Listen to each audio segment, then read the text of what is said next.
Welcome back to the second Python tutorial video. In this tutorial, we're going to go over more about variables, and then we're going to cover strings. So let's jump right into the variables.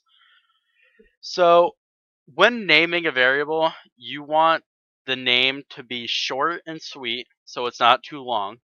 And then you want the variable name to pertain to its use within the program.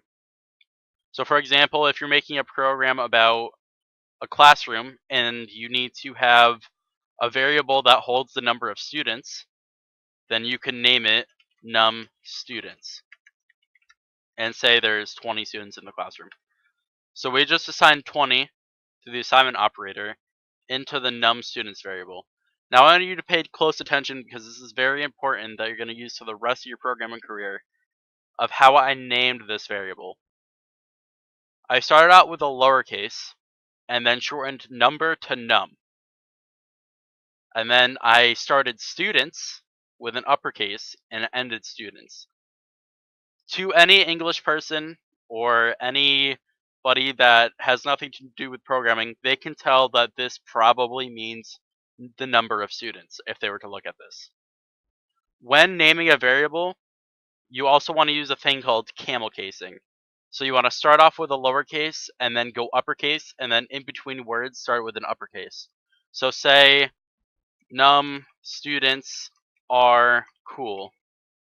I started R with an uppercase, then I went lowercase, and then cool with an uppercase, and then I kept on going lowercase. Alright, so we have our num students variable. So say students are coming into the classroom. There was limitations, blah blah blah, and we have to add students to the classroom. So let's do a student add variable and say we're adding 15 students. It's like, okay, we're adding 15 to the number of students, and we need the number of students to be more accurate after we add 15. So obviously we have to do student add plus num students to get the real number of students. So let's do it. Num students plus student add. And it says 35. So great. Now our num students should be 35. Oh no, it's still 20. See, what happened here is all we did was add the two values together. We never reassigned the variable num students with the value of 15 plus 20. So what we have to do is do num students equals student add plus num students. So what we're doing is we're assigning num students the value of these two variables added together. So let's try it. Alright, cool, it worked, 35.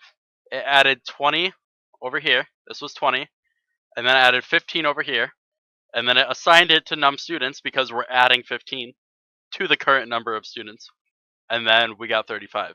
Alright, cool. Now that we can add variables together and assign them to a variable, we can move on to strings. Now, strings are something that are really cool and one of my favorite things about programming. You're going to use them throughout your entire programming career, and there's a ton of cool things that you can do with them. So let's start off with this. To start a string, you start out with a quotation mark. Now notice that it turns green. In Python, they have settings when you configure this. This is default, but it has color-coded things like integers are blue and variables are black. But strings, when you're typing in a string, it's going to be all green. And with strings, you can type in words, and it holds the value of the words, kind of like a sentence. You are a great programmer.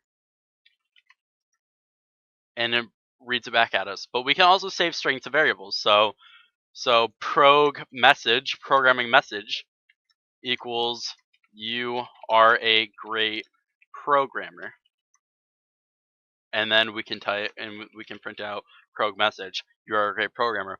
We just assigned the string to the prog message variable. Something that this is useful for is menus. If you're saying, let's say, menu equals play or 2 equals exit, and we type in menu, and it'll play this. So that's just a basic intro to strings. The main thing you have to get down is that it opens with a quotation mark and it ends with a quotation mark. And you can do a lot of cool things with strings that we're going to go over in different videos, but this is just a basic that I want you to get down, the value of strings. Alright guys, I got my trusty notepad over here. So now that we know how to edit variables with reassigning them and then reassigning them with other things and doing stuff like that, I want to give you guys a nice little challenge. So I want you guys to declare a gold variable.